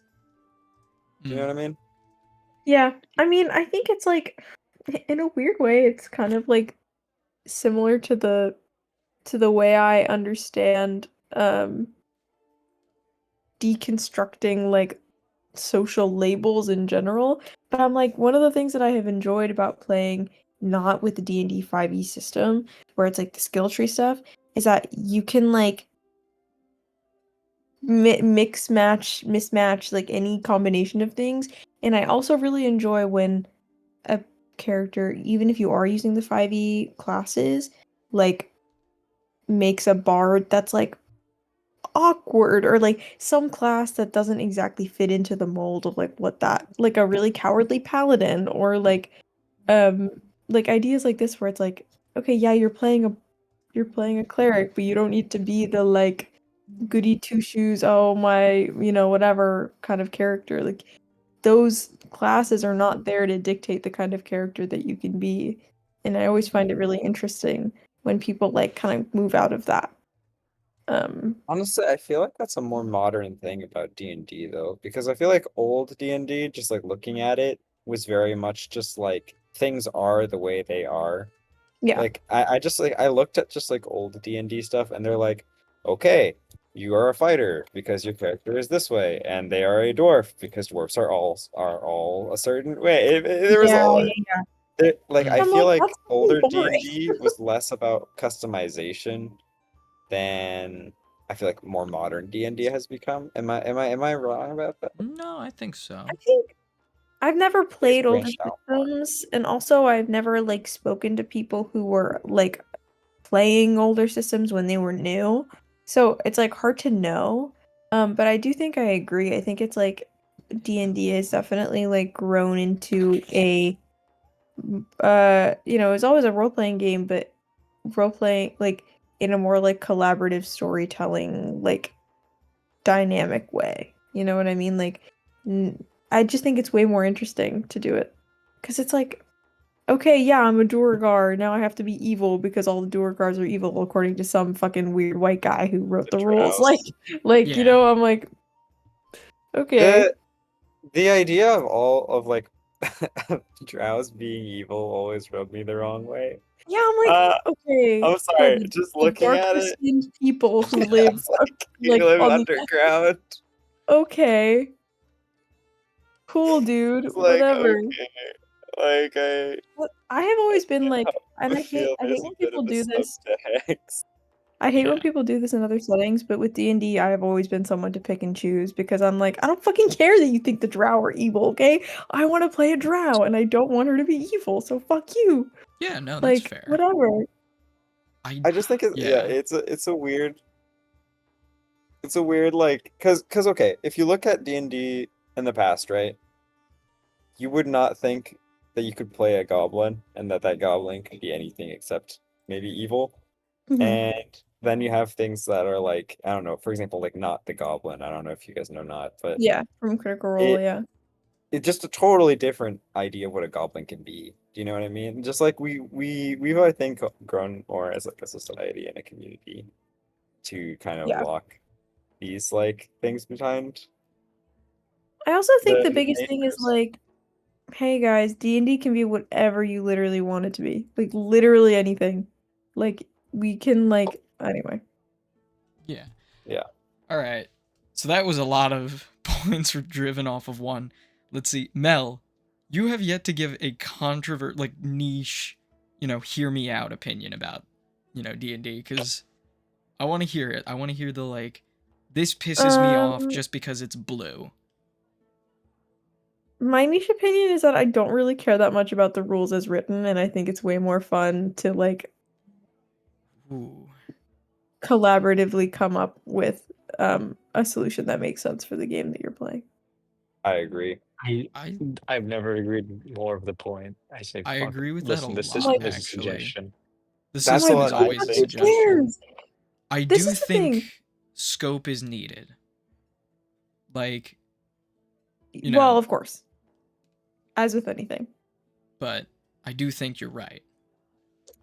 Honestly, I'm gonna. You know what? I'm actually gonna bring this up right now. When I look at kind of the skill tree that we have, and you look at the green segment, and you look at the tricks, a lot of the tricks are just stuff that you can roleplay. Mm.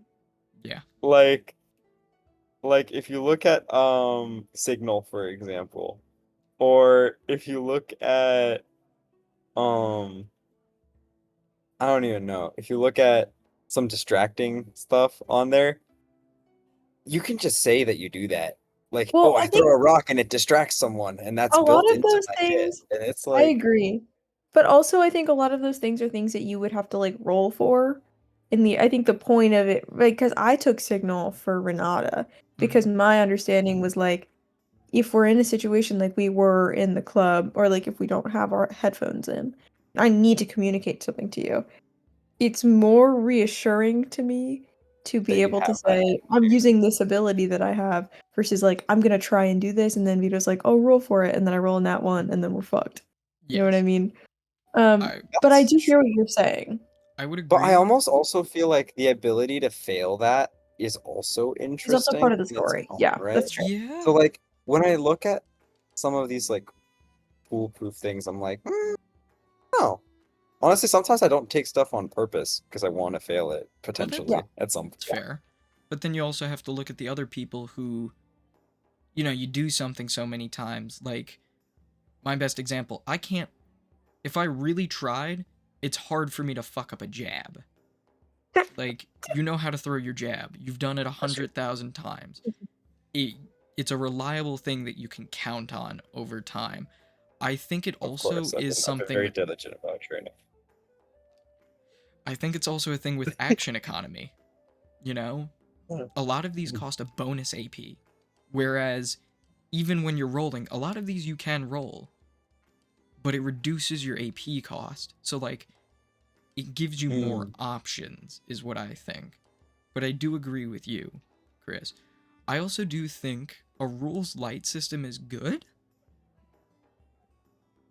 but the problem is I like having more rules to just use as a guideline so we can bounce those rules, because having nothing statted puts an immense amount of work on your DM in the moment to make something balanced and fun at that exact moment, which Well, it's also a skill issue, right?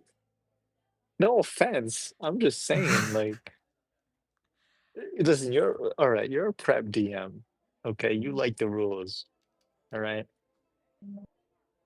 I've run full shit without a single thought in my head and 3 NOS energy drinks. Like, there's no.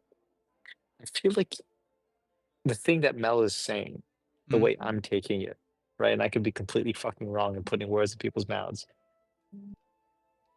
You can run a perfectly good game with just like the basic roll, like you roll, you Yeah, fail, you roll, you succeed. that's true. And mm, then the DM per interaction can just run what they think is fair. yeah, Yeah, that I is think in that's general fair. what I mean. I don't mean like no base rules at all, no nothing, Lucky. like fucking come up with it Anarchy. on the spot. I definitely don't mean that. What I Okay. mean is like I think a lot of people get bogged down with with What's like on their with sheet? the rules Mm, lawyering and with the like, well you can't do yeah, that. But I'm a big fan of like what is it, like rule of cool, where like if someone wants to do something or has an idea, and you as the DM are like, wait, this could actually like enhance the story in a really cool way, but technically they wouldn't be able to do it. right. I'm a big fan of the like, well, we can be a little bit flexible about what we like put our foot down on, and really, really care about. You know what I mean? That's like Okay, more what I then mean. if that's what you mean, then Yeah. yeah, I have Yeah. no qualms with that. I'm not advocating to like completely shirk everything. I think like here's the thing. Rules as written versus mechanics, I'm imagining is like separate things. Because I think mechanics are important so you have an understanding of like how the game functions. But rules as written, when I say that I mean specifically like being really actually about like the Well, you can't walk that far. You didn't spec into your dexterity tree. you actually have to take another point in movement if you want to go that far. What the Sigma? Wait, Just freaking idiots. God. It's like, anyway. yeah, dude, I want to flip this table. Well, actually, your strength was a -1, We and all that have thing weighs glasses. about 50 kilos. Do we all have glasses? Wait. Wow. You know, people with Sensitive. glasses are like 10% more Why do we likely. all look kind of have like very similar glasses too? It's kind of freaking me out. We're all I just feel like really a lot of- performative. Yeah.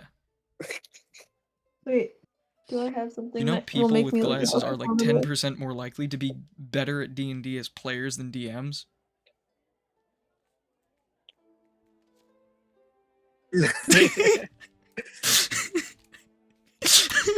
Yeah, that should unlock. Yeah, I don't know. Is that even controversial? I'm just like, let's do the fun thing. I That's don't It think can that's be. controversial. that is I think controversial depending on how you deliver it. I think I it's don't know. not that bad though. I think it's controversial to It's some. more. It's more like there's a lot of extremes that can be taken from that specific point. It's not controversial per se, but everyone would take that question if it was written down and be like, or that take, and they would be like, oh, well, it means this. Yeah.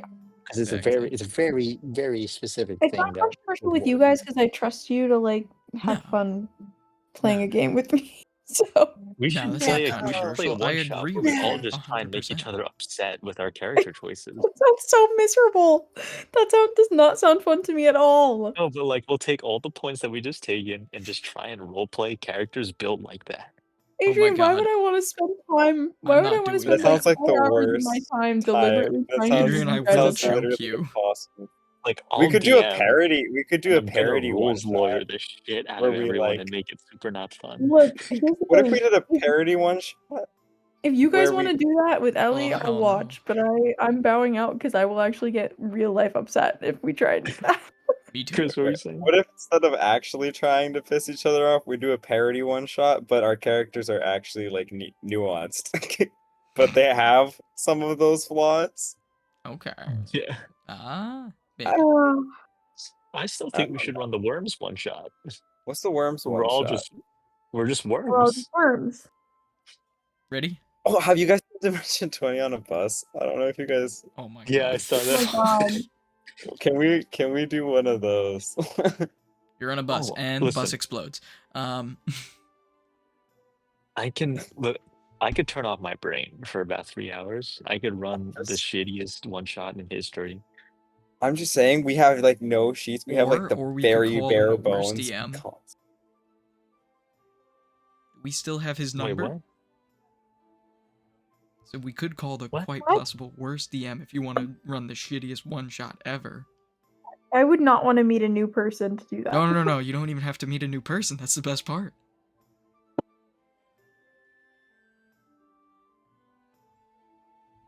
Oh, is this Yeah. like a joke that it's like one of you? No, not even that. What are we talking about? Who's a Someone who's new very person that- self-serving, self-centered, annoying, rude, pulls the conversation towards their own character the whole time. Relax. All right, we're getting too far. Guys, I think that's all for tonight. Thank you Whoa. guys so much for Whoa, watching the hold Tavern. on. Bastards. Okay. Chris, I don't think We you are shutting down this channel. We're deleting the channel. Yep, We're unlucky deleting all the break, videos. but yeah. Tough luck. Chris, you haven't said anything controversial tonight at all. Really? I feel like I did. I want your Start. controversial hot take. I feel like want that was some- my controversy. I said it at the start of the thing, Nah, didn't I? not controversial enough. I don't know. I can't think of anything controversial. Like, not I even have controversial, opinions. just something that's like super niche to you. Because I think there's one To that me. you can actually maybe not agree on, but you can see from my perspective. I feel like you're trying to Um, lead him into a No, question, no, but no, he no. doesn't know I'm what just the one that I have. He can see from my perspective. But like, do you want me to use mine as an example? sure, Vito. I hate dwarves, halflings, and fucking gnomes as characters. I don't mean the characters themselves. I mean the Whoa, I'm a silly whoa, little whoa, guy trope. whoa, whoa, Yeah, whoa. I hate that. Relax. sometimes Relax, buddy. No, no, no. I why. hate when their height is played off as a joke. It pisses me off to no end because it Sounds like perpetuates. somebody has a little bit of personal issues regarding this. They shouldn't bring that into the game. Oh, jeepers creepers, look at me. I do. Have you considered that dwarves are like cool? Have you I think they're considered that pretty when they. cool. But sometimes it's important to be a silly little guy. I I think that's also true. fucking hate it, and I'm gonna explain why. Being a My shorter favorite individual. character in my favorite character is Scanlan Shorthalt. Here's the thing. This is Here's why the I said thing. my take was controversial. I I don't hate it. feel like But that's not my take. okay. Sorry. Can I explain myself, please? Sure. Can you hear me out quickly? Okay? Being a shorter individual, there is a lot of ridicule. There is a lot of nobody takes you seriously. There's a lot of poking fun at my height. And as much as I will joke about, like, ah, haha, he's short, there are real things that I have to deal with. One is, and I know it sounds whiny, I've been turned down on relationships just on basis of my height. I have been humiliated on basis of my height. Chris has seen this happen in real time. I've been not taken seriously as a fighter. Like, anytime I tell anyone I'm a fighter, a tall 6 foot guy says he's a fighter, someone asks, "Oh wow, that's really cool." I say it, it's like, "Oh yeah, sure you are, little guy." It's annoying. And for people to perpetuate the like, "Oh, I'm just tiny and it's funny that I'm tiny just because I'm of my height," annoys me. Sure. I think you're totally yeah. I I also think that often the silly little guy thing, at least in my experience, isn't hinged on the like I'm short and that's why it's funny. It's like no, no, I'm literally like you know what I mean? It's not like this silly. It's like it's funny because it's silly, not because you're little. That's like silly and little are not like you can't separate those on that particular kind of character. you Right? can't or you can. Isn't that kind of the whole thing? Isn't that kind of Yeah, the I don't know. it is kind of like, well, here's the thing. It's like I don't know. I feel like I kind of I see like the problems that you're pointing out, but in setting at least, I feel like a lot of those issues are more I feel like they make sense to play as like that because I don't know. I don't I honestly personally don't see an issue with it. That's my take Here's on my that. yeah. Here's my take. I think contact is very important, right? In a high fantasy setting, having a dwarf is fine. If a Yes. player comes up to me with a character sheet that says I'm playing a dwarf, and the funny thing is that he's short and he can't do certain shit, I'm like, okay, let me hear you out, and then they just not elaborate on anything. I'm gonna crack their skull, right? Makes Yeah. sense, but Yeah. I think having such a here's the thing, having such a like a very big problem with a certain way a character is played or a certain way something's portrayed in life as a trope makes a character interesting. Right. I'm Let's not say I take a saying dwarf who is nuance. short. Yeah, I get what you're saying. I'm elaborating on the point of how to do it right, right? There's a wrong and right way of doing things. Having that be a trope, like let's say somebody is somebody's blind or somebody's deaf or something like that. Like we played Tala. Yes. She's a very capable person, but she's fucking deaf. Or not, or she's not deaf, she's mute and she can't. Yeah, she is deaf. Fuck, what am I talking about? Um, there's very good ways of playing these strengths and having, boosted certain aspects of them while still having a disability or having a certain part of their life that gives them a disadvantage, right? Yes. Like height, or if somebody has a low strength, they're weak, but they're smart or they have something else that they can do. Hmm? That's the beauty of it. And of course, we can all agree that we'd fucking kick the shit out of somebody who doesn't understand that. Yes. I think that's Yeah. true. And I would like to elaborate. It's not dwarves and halflings and gnomes in general. It's kind of like your issue with bards, Adrian, where it's like the guy who plays Glimbo Blimbo the freaking gnome, and his whole thing is he eats cheese and hides in fucking mouse holes. It's like taking it to an extreme where it pisses me off. Or it's like, again, like everyone's saying, the only funny thing about you, or the only thing is you play it like, oh, I'm short, as a joke to everything. That's the part that bugs me, just because, again, my own experience, it's just something stupid and not needed. But, like, there's ways to do it right. Like, I'm agreeing with you. Like, maybe a dwarf that has aids for his height, kind of going back to Tala. She has textured carpets. You know, she has things so she can. The tree is hollowed out in certain ways so she can feel vibrations through it. You know? Like, there are ways for her Yeah. to navigate her world. She puts mirrors in a lot of places so she can see things from a lot of angles. So she can see when you're signing, when you're talking. You know, if you're like covering your mouth, there's a mirror right here. She can see what you're saying.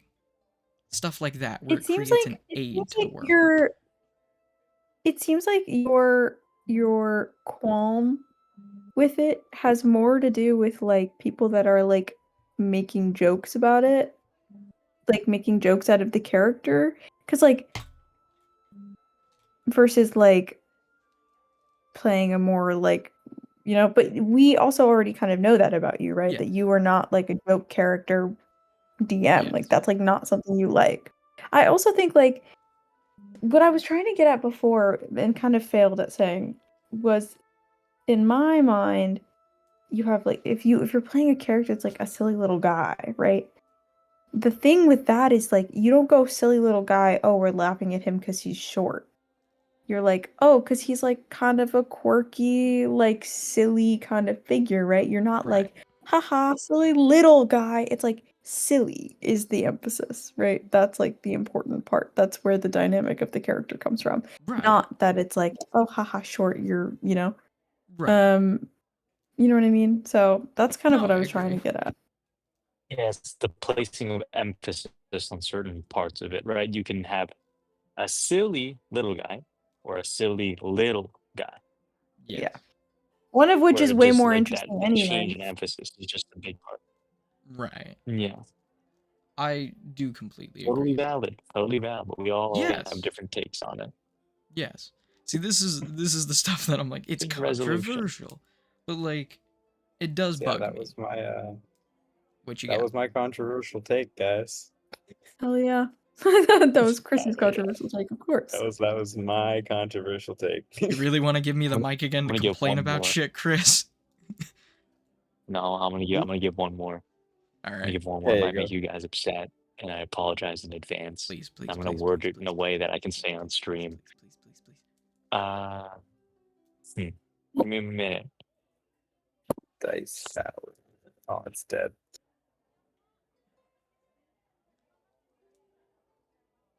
I have time for one more comment and chatting for like a couple minutes and then Yeah, I me have too. That's why I'm trying to make a good one. Unless anyone has anything, interrupt me. But I'm currently cooking. Let's see. Stuns, Mary Sue's, You know what? grapples. Mary Sue's. I think that's not controversial. Oh, Everyone you hates know what? those. There it is. Bang. Okay, I got one. Perfect. All right.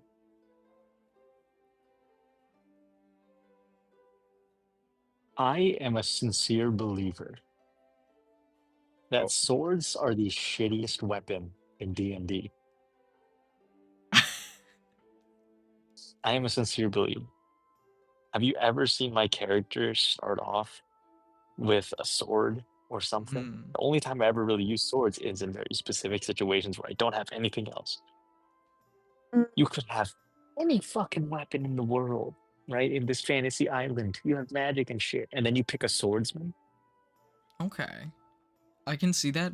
I'm gonna put the opposite caveat. I don't like the Jackie Chan type weapons that people come up with sometimes. Because when everyone has a Jackie Chan weapon, nobody does. When it's like, Okay, I use a Syndrome. water bottle to do Okay. combat, it's like, shut the fuck up, you little bastard. What if they can control water? That's fine. But what I'm saying is, like, when everybody does this thing where it's like, I use an anchor as a weapon, and it's like, okay, there's 10 other guys like you. I have cool Like, weapon fatigue in the end of Sparrows because What? nobody was using swords. Oh, really? well, to be fair, that was because You you know who's put you know those who's that using shit in our swords? hands. Yeah? You know who's using swords? Every one of your characters. Think about that. Yes. Every one of the DM's characters that he made uses a sword. Right? God forbid the player wants to use something other than a sword. I'm not saying God that. fucking I'm forbid. saying cool weapon fatigue Sounds for like my own fencing NPCs propaganda. after a while. Like, Mm. For every your own sword PC? had to be special, every sword had to be this. Sometimes it couldn't just be, oh, I'm really good with this one type of weapon. My whole thing is, But if you it's not the weapon that makes the character sometimes. Sometimes it should be the character that makes the character. Because if I use a, let's say I use a cannon on my arm, now you're cannon guy. Or I use an anchor, now you're anchor guy. I think grounding it, like having one or two people be unique is great. But when everybody has a weapon that's not a sword, it gets old. To be honest, like, I think, and it's not necessarily the swordness of it all, but in Sparrows, one of the things that I really enjoyed about all the different NPCs was like seeing what their weapon specialties were. Which I understand where you're coming from, because like I understand also from like I'm sure from a DM's perspective, Mhm. like not only are you trying to like flesh out all these characters, that was a really intense POV shot of scratching your I nose, know Adrian. Um, it looked like um, when your I'm gonna cat steal rubs that. up on you, bro. I'm gonna I steal was like, what is or, he like, role playing on us right now? um, it's like I'm sure that it's a lot more not only are you like fleshing out a character, but you're also like, okay, what like main character weapon am I gonna give this person? But in the same way that it was like Rafi having his kind of like signature weapon, Jude switching between the Naginata and the purple blade and all these things, like that was Yes. one of my favorite parts of Sparrows was like because it felt like the weapons were like another element of lore building where you were like, I know more about like Lefty's Yeah. handguard, like all of that kind of stuff, like Yes. was I really fun for think me. I agree with your point, Mel, and I don't think it's cool weapon fatigue for you guys specifically. It was having to give a lot of NPCs things that weren't swords when they were important. Because the ones with Mm, swords fell flat a lot of the time. It's like, oh, this guy has a sword. It's like, alright, well, we can let him faff off in the corner. I'm not saying But you I did that, but I am saying I that don't I know that I felt the noticed that. need to move away from swords. And I think my thing with the swords, and the thing that I want to explore, and the thing I liked exploring with them, is there's more than one way to use a fucking sword, guys. Everybody forgets that. There's multiple styles of sword. There's multiple types. Right? There's multiple lengths. You can have two, you can have one, you can have an extra long one, you can have an extra short one. It's like the lightsaber forms. It's like saying lightsabers are uncool because they're so common. Oh, because lightsabers are fucking sick. Exactly. Lightsaber forms are a thing to flesh out lightsabers. It gives you more variety. It gives you more choice. Maybe a sword does X, Y, or Z. My whole thing is I enjoyed when it wasn't everybody's faffing about with these like really unrealistic weapons after a while, like giant fucking shuriken or something. I like the people who are grounded a bit more, the ones that use not just swords, spears, guandaos, naginatas, sticks. I liked how you guys had the weapons that were grounded in reality. The thing that it's not cool weapon fatigue because you had weapons that weren't swords. It's cool weapon fatigue from unrealistic ways of using those weapons that pisses me off sometimes. You know, where it's like a character uses a sword, but he like uses it like a backhanded blade, like a I can't think Like of the name. Kenshin. Yeah, like Rururi Kenshin or whatever his freaking name is, where it's like he uses it that way. It's like, yeah, when everybody has something like that, it's annoying. Or even, not even that. Using an anchor is the best example. When everyone uses an anchor, no one does. But I do get what you're saying, Adrian. The sword thing. My final comment on what you're saying is, I think one of the problems that happened with us is we played Sprouts for so long that the power scaling was just a little off, so everyone had to have something special. Yes, I think that is also true. I think Power scaling was because we power got so scaling was an powerful, issue. people needed to get more powerful too. Yes. And I think that's something that I'm very much more excited with Phoenix is. That whole idea of like the original Shatter Kai. You know, that whole thing of like, wow, we need all of us to fight this one thing. And then they like got fodderized at the end, which not a problem. But when you guys became the biggest threats in the country, I needed to keep upping the ante to make bigger threats for you to fight. Which was not exhausting, but it was like either I would need to make this guy like the best of his thing, or like this really specialized fighter to fight you. Otherwise, it would just kind of be fodder. Sure. But I think I'll leave it off here with burnout's a real thing. Everybody has their own little niche topics, even though Chris hasn't given his. But I do think everything that we've said really just boils down to communication, flesh it out, and don't be one-dimensional. I think that's most of our pet peeves. I mean, especially with the swords thing. You know? Where swords are so ordinary. It's like saying the fighter is a bad D&D class. Because, you know, in a world of magic, why would you pick a guy that can swing a weapon? It's like, well, it's not the fighter that's boring, it's the player that uses it. It's a skill issue. Skill issue indeed. But to end on a lighthearted note, this was the Unlucky Tavern Talk, number 13. Honestly, Next not much Tavern went... Talk, we're just gonna let Chris give his opinion for once. You know, for the next 3 hours, just so you can actually, you know, like maybe contribute. Yeah, you bastard. I'm joking. Vito, take us home. Alright, well, that is Tavern Talk, episode 13. Tough luck. I'm Vito, that's Chris, that's Adrian, that's Mel. Good night, everybody. That was actually. Yeah. Actually, Ending question, next Sparrow session when? right there.